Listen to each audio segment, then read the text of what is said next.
Go. So I've said my piece about altruism, and I've said my piece about evolutionary sight. But we've talked so far about the effects of natural selection on allele frequencies within a population. And you may be wondering, how do we make anything new? How do we get not just new varieties of pigeon or whatever it is, how do we get new species? Well, to fully get that, we have to try to figure out what a species is. And it turns out that's not so easy. And we'll start in 1928 with a German gentleman by the name of Ernst Mayr. Died about, oh wow, I guess it's about 17 years ago, but one of the grand old men of evolution. Went off to New Guinea to study, collect, and classify a famous bird family known as the birds of paradise. So there he is with his Malay assistant, Sario, on the left. Birds of paradise were of great interest because their feathers were in very much demand for ladies' hats. Because birds of paradise, many of them, especially the males, have rather spectacular plumage, brilliantly colored, very long, and these were being hunted at the time. Tribesmen in New Guinea were given shotguns and a request to bring back X number of birds, and there was quite a trade in bird of paradise feathers. And Ernst Mayr ended up shooting and skinning over 3,000 birds of paradise. Let's just say it was kind of a different world back then. Today, as far as I know, these are protected. And in any case, it's no longer really the fashion for women to wear big hats with great big long feathers. And Mayr was baffled by the diversity that he found. This is actually not technically a bird of paradise, but it is a species called Dicrurus paradisus. And you can see extends all the way through Malaysia and Indonesia. To the lower right, that's Borneo. You can find it on Taiwan at the far right, all the way into India and China and Thailand and Burma and all that. They vary greatly over their geographic range. You can see there's variation in crest size. But it wasn't immediately obvious how you could neatly split these up into species and subspecies and so on. It's not immediately obvious how you come to terms with this kind of diversity. Mayr realized that you couldn't define species purely on shape, color, etc., not solely on physical features. And he came up with what's now called the biological species concept. And this is probably what you learned in 1440 or 1441, that a species is a set of potentially interbreeding populations. If you have two populations whose members cannot successfully interbreed, we call them separate species. If we have two populations whose members can potentially interbreed, we call them the same species. So the criterion for what makes a species is what Mayr called reproductive isolation. And you've probably heard examples of this before. The reason why horses and donkeys are separate species is because they cannot successfully interbreed, with interbreeding being defined as producing fertile offspring. So if you make a horse and a donkey, you get a mule. Mules may be quite elegant creatures, but they can't reproduce. Mules are virtually always sterile. So horses and donkeys would be considered separate species. That's probably the example you've heard before, yes? He went on to propose a model for how new species come into existence, and that's called allopatric speciation. Now, patria is Latin for your homeland or your fatherland. If you love your patria, you are patriotic, right? Hey, we got the 4th of July coming up, so everybody's going to be patriotic and probably light up a bunch of fireworks and burn down the neighbor's lawn. Not that I ever did that as a kid. And allo is a prefix meaning different, as in alleles are different forms of a gene. Allopatric means different homeland. And it starts with a population of one species getting divided into 2 or more by a geographic or other physical barrier that individuals can't easily get across. There's 2 ways that could happen. One way is you could have a population living in some area, and a few members of that population manage to cross a barrier that they don't normally cross and set up a new population on the other side of the barrier. So you could have birds living on one island, and one day a few of them get blown off course or, lose their way and manage to found a population on a new island many miles away, separated from the old population by ocean that they don't normally fly over. That would be allopatric speciation, beginning with dispersal. On the other hand, you could have a case where organisms don't move themselves. They can just sit there, but a barrier comes up within the population's range. You might have a population of an aquatic species living in a river, and then the river might suddenly change course. Or the river might change course and leave a cutoff, leave an oxbow lake, like you see along the Mississippi and Arkansas rivers. You could have a population living in an area and geological forces put up a bunch of mountains that splits that area. You could have a population living on mountains, and because of climate change, valleys between mountains get too hot and too dry for populations on one peak to be able to mingle with populations on other peaks. That's actually happened in the basin and range territory of the Western United States. Used to be a professor at Hendrix who studied that. Yes? Like those turtles in the Galapagos. Exactly, like the turtles in the Galapagos. I'm coming to that. Calderas or the valleys below. Yeah. And if that happens, we call it vicariance. So either by dispersal or by vicariance, we end up with populations that are separated and they cannot easily exchange members and they can't easily get chances to interbreed. As we'd say, gene flow is blocked.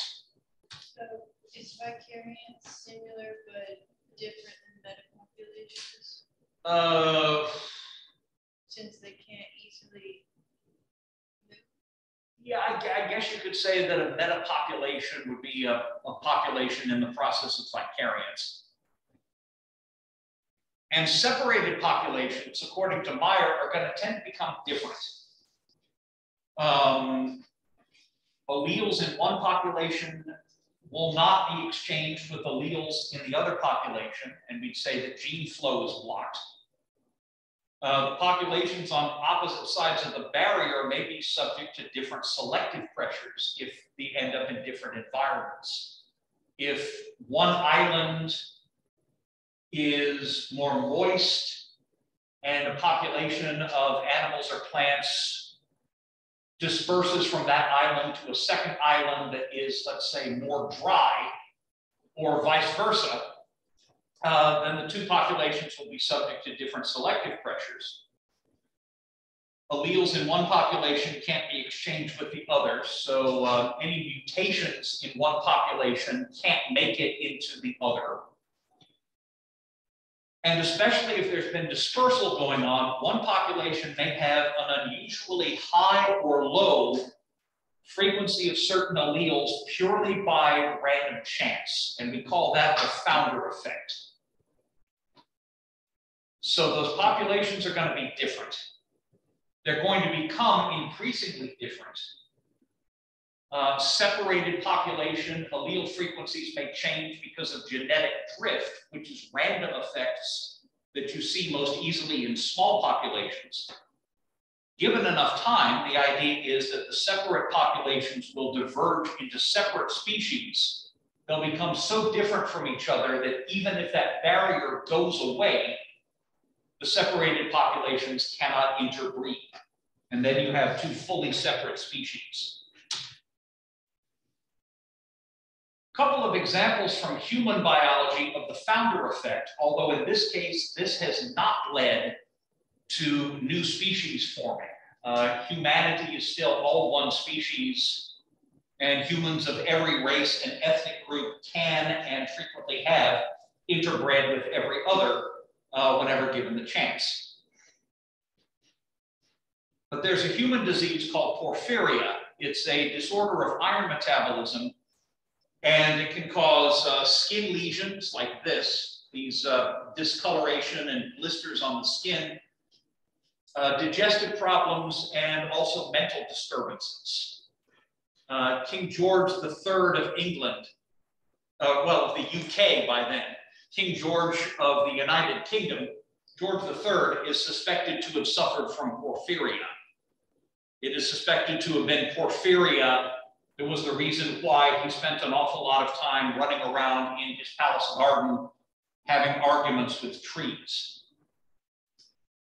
And one form of porphyria happens to be unusually common among the Cape Dutch, South Africans of Dutch descent.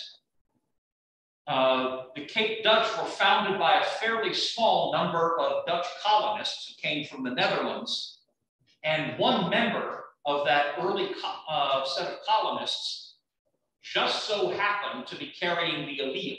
And we actually know who it was. It was a young orphaned young woman with a name that I would pronounce Ariantje, although I don't speak Dutch, so I probably mangle that pretty badly.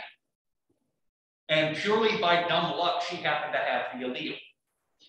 And she had kids, and her kids had kids, and they had kids, and eventually distant cousins are going to end up marrying each other. And as that happens, you're going to see a greater and greater incidence of people that are homozygous for porphyria. It's very rare in most populations. It was purely chance that one of the colonists happened to have it. And as a result, it's unusually common among the Cape Dutch. I told you guys about something similar happening where I'm from. In southwest Louisiana, round about the town of Eunice and Kinder, there's an unusually high frequency of a disease called Tay-Sachs syndrome, which usually causes death by the time you're 4. Progressive loss of, progressive death of nerve cells. Not pleasant. Not an easy way to go.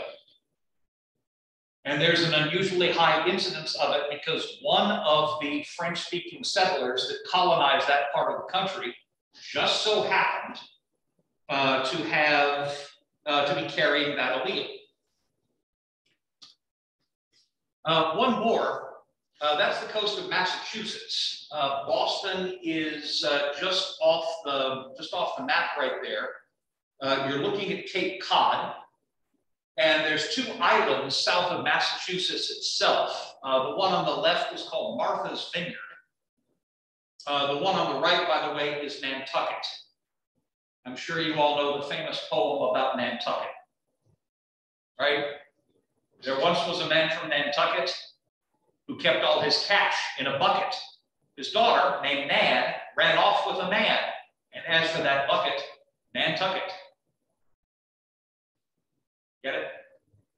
Okay, right. Anyway, so Nantucket is down and to the right, and to the left is Martha's Vineyard. Martha's Vineyard has never been truly cut off from the rest of humanity, but people who were born there tended to live and die there. I mean, people did have ships, but there wasn't an awful lot of population flow between Martha's Vineyard and the mainland. Up until fairly recently, now Martha's Vineyard has turned out to be an ideal place for the ultra wealthy to have summer homes. So like Bill Gates lives on Martha's Vineyard. Well, it's one of his homes. I think he's probably got about 15. But up until fairly recently, it was a fairly isolated place. The island had its own accent, its own culture that was semi-isolated from the rest of the United States. And in colonial times, in the 1700s, the incidence of congenital deafness was as high as 1 in 155, compared to the American colonies in general, where it was about 1 in 5,700. Congenital deafness was unusually common in Martha's Vineyard. In one town, 4% of the people were congenitally deaf. Deafness can have a number of different causes, but some of them are in fact genetic. And the idea is that few of the Europeans that settled on Martha's Vineyard must have either been deaf or they must have been carriers of alleles for deafness. And so for a time, at a time when that Martha's Vineyard population is culturally isolated from the mainland, the deafness allele is common, just like dumb luck, just because it happened to get a colonist or two that were carriers of what are otherwise pretty rare alleles. And I should mention, by the way, that in the 19th century, a man named Albert Gallatin was pushing for better education for the deaf. Before that, the deaf were pretty much kept at home. But he tried to work out ways of teaching the deaf, learning a lot of tricks that were being worked out in France at the time. And he established a school for the deaf. And what everybody learned to communicate in was a combination of Old French sign language and systems of signs that had been worked out in places like Martha's Vineyard, where there were enough deaf people that they formed a part of their community. The deaf on Martha's Vineyard had worked out ways of communicating by sign. Even hearing people on Martha's Vineyard learned it. You know, if you have a store on Martha's Vineyard and 4% of your customers are deaf, you need to learn at least enough to say, you know, here's what the price is, and you know, if you don't like this, we also have it in blue, or whatever you might need to say. So Martha's Vineyard is one of the places where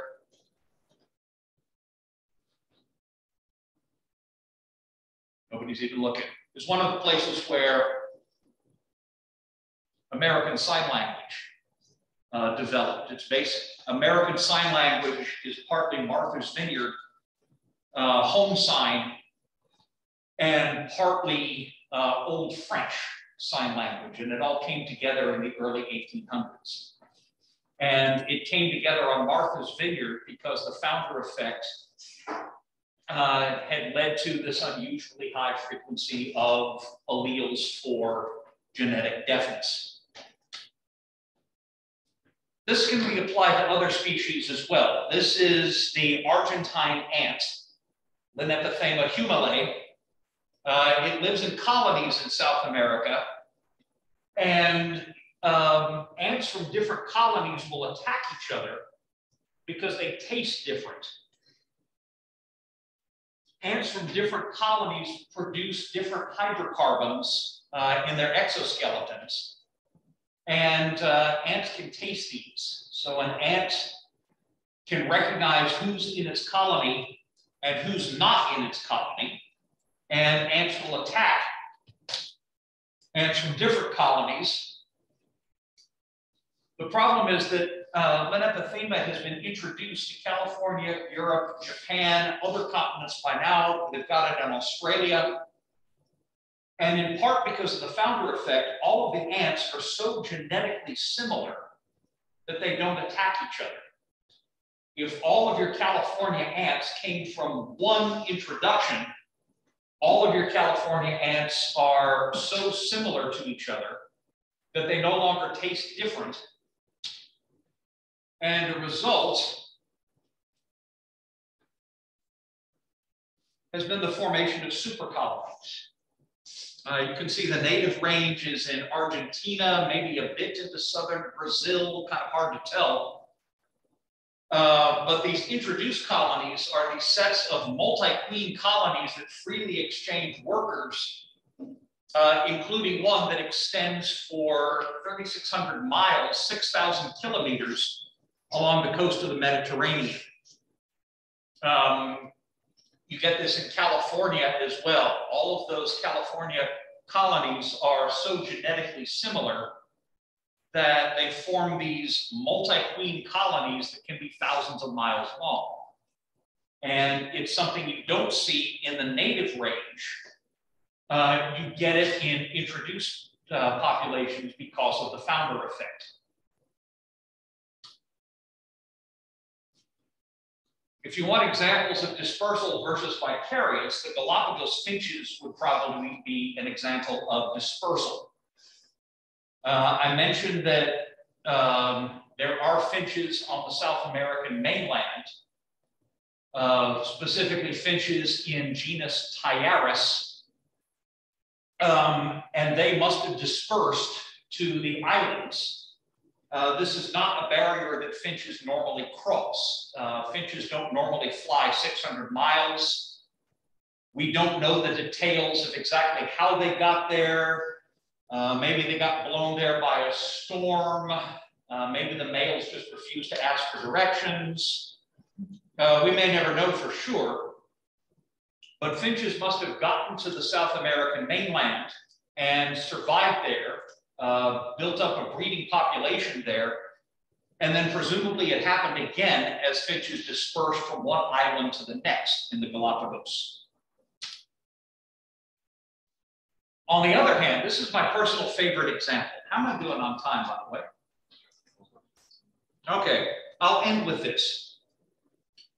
I used to spend a lot of time poking around in the Mojave Desert. That's roughly between once you get over the mountains and get out of Los Angeles, the Mojave Desert starts, it extends up to Las Vegas, and a bit north of there, Death Valley National Park is out in the Mojave. Wonderful place. Deadly this time of year. Almost killed me once because hiking in the mountains in 120-degree weather is just a rotten idea. But still beautiful, dear to my heart. And some of the animals I got to see out there were desert pupfish in the genus Cyprinodon. And if you drive through the Mojave Desert and you stop at a place called Ash Meadows National Wildlife Refuge, you can find these spring-fed ponds, very fresh water, comfortably warm. Lots of life around the ponds. It's a little, literally an oasis in the middle of some of the harshest desert in North America. And in those ponds, you can find desert pupfish that look like the picture below, Cyprinodon nevadensis. And they're cute little fish. The females are kind of drab. The males are bright blue. The water is so clear and shallow that you can clearly see what they're doing. And it's like watching, it's like watching a fraternity mixer from hell. Because the males are constantly showing off to the females and trying to attract them to lay their eggs. And they're constantly competing with each other. So the males are constantly doing the fish equivalent of, hey, hey, baby, hey, over here, hey, can I get your number? Hey, come on, give me your digits. Hey, hey, hey, you back off. Hey, she's mine. Hey, hey, hey, where you going? Hey, hey, over here. mean, it's like the worst meat market bar you've ever been in. The pupfish have exactly one thing on their minds, and that's hooking up. And they're beautiful. It's a lot of fun to watch them. If you drive about 100 miles into Death Valley National Park over some of the worst desert you'll ever see, and you end up in a place called Salt Creek, up there at the top is the Salt Creek pupfish. They are living in much saltier water. It's about as salty as the ocean, whereas at Ash Meadows, the water is very fresh. Naturally, they've got different food sources. The fish look a little different. And you can't do this now because they're all endangered.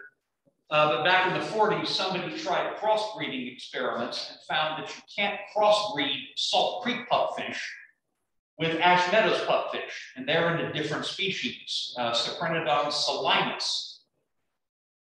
And in fact, there are 4 different species of pupfish in the Mojave. And how did they get there?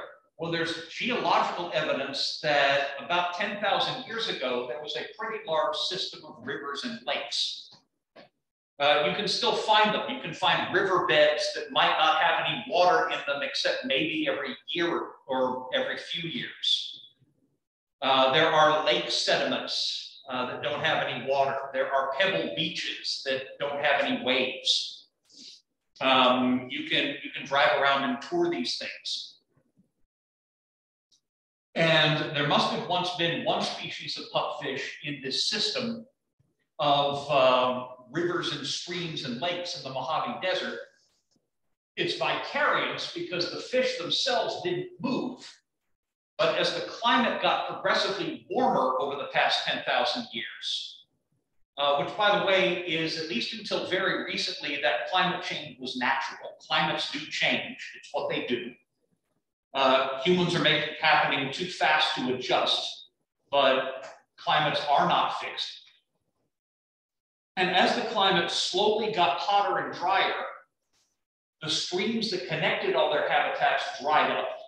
Most of their habitat dried up, and populations of pupfish have been isolated in the few places where there's enough water coming out of the ground for permanent wetlands habitat. So these pupfish are restricted to these tiny pockets of wetlands in the middle of some of the toughest desert in the United States. And each one has evolved into a separate species. There's Amargosa pupfish down below, Salt Creek pupfish above, the Devil's Hole pupfish, named for one particular crack in the ground with water in it. It was called Devil's Hole. The Owens Valley pupfish up to the north. And that would be vicarious. Have we ever observed this? Well, there was a case documented in the 90s where in 1964, somebody collected a segmented worm, a pretty common species and one that's popular as bait. They were collected from the ocean in 1964 in Southern California and raised in a lab. And it's relatively easy to raise these worms and to breed them. In 1986, 4 pairs of those worms were transported across the country and brought to Woods Hole, Massachusetts, and raised at one of the great places in the world to study marine biology, the Woods Hole Oceanographic Institute. In 1992, somebody got the bright idea to crossbreed worms from Woods Hole with worms collected in the wild at Long Beach, and the attempt failed. The eggs, they did produce eggs, and the eggs divided for a while, but the eggs didn't develop. By the biological species concept, we have new species. The males refuse to take care of hybrid eggs because in this species, the males care for the babies.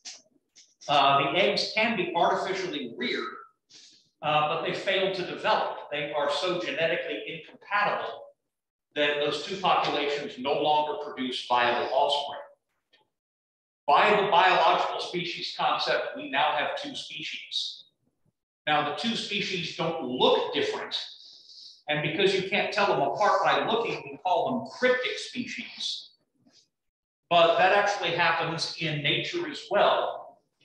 To take one example that you'll see around here, in winter, especially if you've got a bird feeder out, you can spot birds like the Carolina chickadee. Any of you guys seen chickadees? What is it? Atricopilus carolinensis, I forget. Little black and white jobbies that have this call that sounds like chickadee. Chickadees, yes? Okay. North of about St. Louis, there's a different species, the black-capped chickadee. We have the Carolina chickadee. North of here is the black-capped chickadee. They don't look different from each other. You can't tell them apart by looking, but they don't interbreed. Our chickadees cannot breed with chickadees that would be brought in from farther north. So I'll have more to say about this next time. But in nature, we sometimes find cryptic species that are biologically separate species, but that can't be told apart just by looking. In fact, what I'm going to be ranting about a lot is that we often find that pinning down what species are and aren't turns out to be a lot harder than it looks, because you're going to see a lot of cases where you have 2 populations that are mostly separate species, but maybe not quite, and 2 populations that are probably kind of the same species, but maybe not entirely. And this kind of ambiguity, this kind of inability to carve the world along nice, neat lines is what we would expect on an evolving world. In a world where species come into existence by natural processes, we ought to have lots of kind of species and maybe species and I don't know species. And in fact, that is what we do see, as you will see next time we meet. Okay, by the way, tomorrow we're not meeting here. They need the room for something else. We are going to meet in 152, which is where we were originally scheduled to meet in the first place. And I will have a little lab exercise for you. And then there's lecture on Wednesday, and then Thursday, you've got the second exam. And good grief, we're almost done with this thing. I'm always surprised by how fast summer goes. It feels like I already know you. It's got to be separated. Right, okay. It's okay, just go. I just stopped the recording.